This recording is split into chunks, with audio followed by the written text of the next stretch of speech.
You have to face your fears. You have to put yourself in precisely the situations that you are afraid of.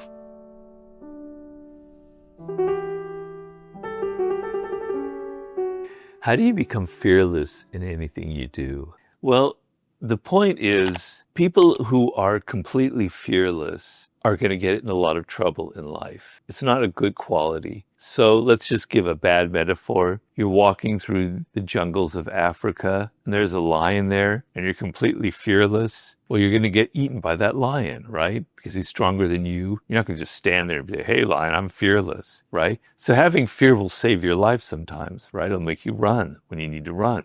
The thing about fear is nobody is born fearless. Having studied Napoleon Bonaparte, and unlike our generals today, Napoleon was in the front lines.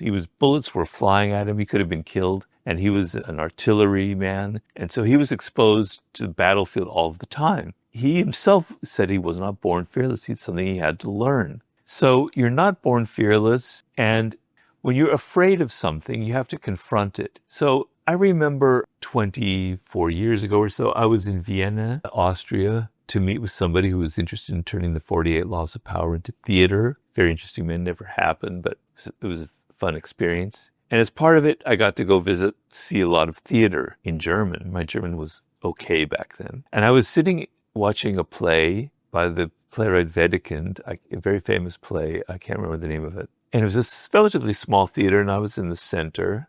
And suddenly the fire alarm went off, right?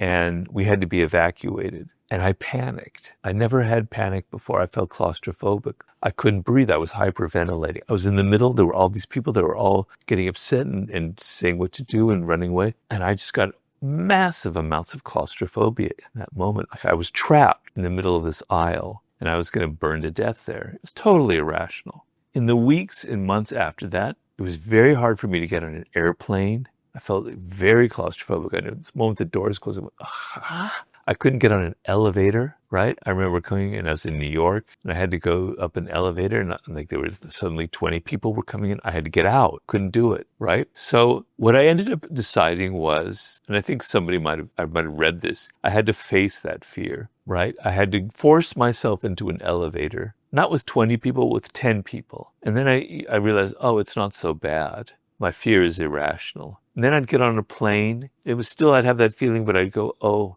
I'm dealing with it. It's okay. I made myself fly. I made myself go into those situations, and slowly I lost my claustrophobia. So you have to face your fears. You have to put yourself in precisely the situations that you are afraid of. So let's say you're timid, you're afraid of conversation, you're afraid of going up to women in a public place and talking to them, with the goal of maybe getting a date or something. You've got to literally force yourself into those circumstances. So you realize that your fears are irrational. They're not based on reality. Our fears are not in proportion to the actual threat that we're facing. And you're not going to realize that until you actually go into those situations. So you have to understand that you don't want to go around being fearless about everything. There are some things that it's natural and it's okay to be afraid of. There are other things that are really holding you back. And if you know that your fear in this area is holding you back, you have to put yourself precisely in those circumstances that are going to make you realize that your fear is irrational.